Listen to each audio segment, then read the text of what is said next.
اول مره تلاقيت مع واحد البنت صاحبتي بعد ما كنت كنعرفها في الانترنت، وبقينا كندويو، وبقات كتعاود ليا بزاف ديال الحوايج وهادشي غير في 10 ديال الدقائق. وقالت لي بالضبط خبارك ما عمرني قالت حتى شي واحد على هادشي، وما عرفتش علاش بغيت نعاود لك انتي هادشي. وديما كيوقع ليا بحال هكا، كيبقاو يعاودوا ليا الناس شي حوايج اللي ما كيعاودوها على حتى شي حد من قبل، بحال الاسرار، الصدمات الماضيه وشي حوايج بحال هكا. وحيت كنقدر نخلي الناس يعاودوا ليا ويرتاحوا ليا، هاد العلاقات كتطور وكنوليو اصدقاء لسنوات.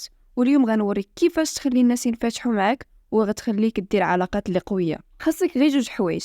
اولا خاصك تنقص من الفلتر ديالك. الا فكرتي في هذا الشيء فراه السبب اللي كيخلينا خايفين من اننا نقول شي حوايج ولا نتصرفوا بطريقه معينه هي اننا خايفين من رد فعل الاخرين. شنو غيقولوا علينا الاخرين؟ كنخافوا نبانوا اغبياء ولا يضحكوا علينا. داكشي علاش كنخبيو افكارنا ومشاعرنا في الداخل بدلا ما ندويو على الحوايج اللي بغينا ندوب عليها. كنديروا واحد الفلتر وكندوزو وقتنا في حديث صغير، كندويو على الجو، الدروس ديالنا ولا الماتش اللي داز البارح، حيت هاد المواضيع امنه. ولكن في السر حنا كنقلبوا على شي واحد اللي نقدروا نعاودوا ليه افكارنا الغريبه. الا جيتي من الاول وبينتي لهم بانك ما مسوقش باش تبان مثالي، وانك ما كتفلتريش راسك، وانك مستعد باش تدوي على شي حوايج اللي غير مقبول اجتماعيا وغريبه، فراه الناس غيبغيو ينفتحوا معاك وغيقولوا في راسهم واو هاد الشخص ما مسوقش شنو كيعتقد المجتمع. فراه نقدر نعاود ليه على بزاف ديال الحوايج اللي ديما كتمخبي في الداخل ديالي بلا ما نخاف. انت بغيتي تكون داك الشخص وبغيتي تبان لهم بانك ما عندك حتى فلتر، وهذا الشيء ساهل.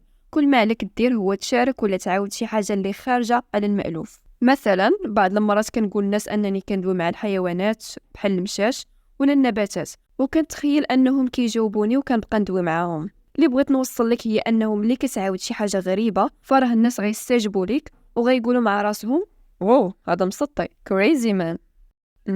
هذا كاع ما مسوق شنو كيقولوا عليه الناس. فراه نقدر ندوي معاه في شي حوايج وانا مرتاح. خاصك تعرف راه كاين واحد الفرق كبير بين تبان عندك فلتر قليل ولا تبان مسطي ديال بصح، وهذا الشيء كيعتمد على قيمتك اللي كتوقع. راه كاين فرق بين يجي واحد راجل عاطل وما لابسش مزيان ويجي يدوي معاك على انه شاف فضائيين، مقارنه مع بوب لازار اللي كيتعتبر عالم مشهور وعاود لك على انه شاف سفينه فضائيه. الا كانت قيمتك منخفضه فراه الناس ببساطه ما غيتيقوكش وغيبغيو يبعدوا منك. لهذا امتى خاصك تنقص من الفلتر ديالك وتقول حوايج غريبه؟ الا كانت قيمتك عاليه، وهذا الشيء كيعني تكون عندك نظافه شخصيه وتكون اجتماعي شويه وكتلبس حوايج مقادين وتقدر دير اي كونتاكت وبزاف ديال الحوايج. كلما كانت قيمتك عاليه كلما غتجيك سهله باش تقول حوايج اللي في شي شكل. بعد ما بينت لشي حد بانك ما عندك حتى فلتر باش انك تقول شي حاجه خارجه على المألوف، مازال خصك توجه المحادثه بواحد الطريقه اللي غتخليهم ينفتحوا ليك ويرتاحوا باش يعاودوا ليك. شوف، ماشي ديما الناس كيبغيو يدوبوا على الحوايج اللي كانوا مخبينها شهوره ولا حتى سنوات. ما حدك ما حفزتيهمش باش يعاودوا. ولهذا الحاجه الثانيه اللي خصك دير هي طرح الاسئله الصحاح وماشي اي سؤال. كاين واحد النوع خاص من الاسئله اللي عزيز عليا نقولهم في المحادثات، وهي اللي كنسميها أسئلة الافتراض. كل ما عليك دير هو تفترض شي حاجة على شي حد بناء على واحد الملاحظة وتشوف إلا كانت صحيحة ولا لا. نرجع للمثال اللي في أول الفيديو. ملي كنت كندوي مع ديك البنت لاحظت أنها عندها تعبير مونوطون ملي كانت كدوي، لذلك قلت ليها غنكون صريحة معاك، ما كتبانيش متحمسة بزاف باش أنك ديري هاد الحاجة، واش مقلقاك شي حاجة؟ بحال هاد الأسئلة ديال الافتراض عندها جوج حوايج.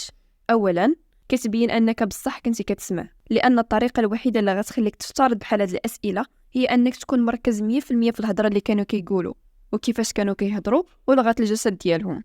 بمجرد تبين لهم هذا الاهتمام غتبين لهم بانك مسوق وكتسمع لهم، وهذا الشيء اللي عزيز على الناس وكيخليهم يرتاحوا.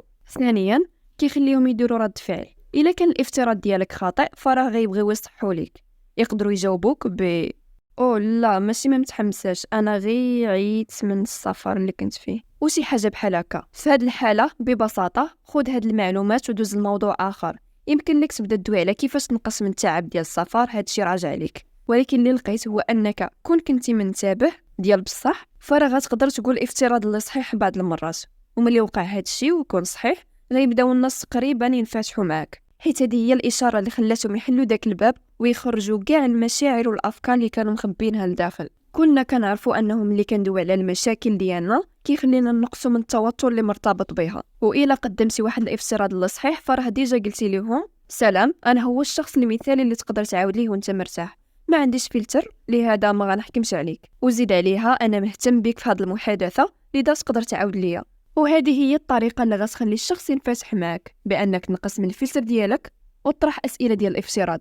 دابا هاد المعلومات اللي تعلمتيها في هذا الفيديو غتفيدك، ولكن ما كتعني والو ما حدك ما خديتيش شي اجراء باش تحولها لعاده. خاصك تبني عاده ديال الدوي مع الناس الا كنتي باغي تخليهم ينفتحوا معاك. الا وصلتي لهنا فما تنساش دير لايك وسبسكرايب وشارك الفيديو باش هذا المحتوى يوصل بزاف ديال الناس. شكرا حيت تفرجتي.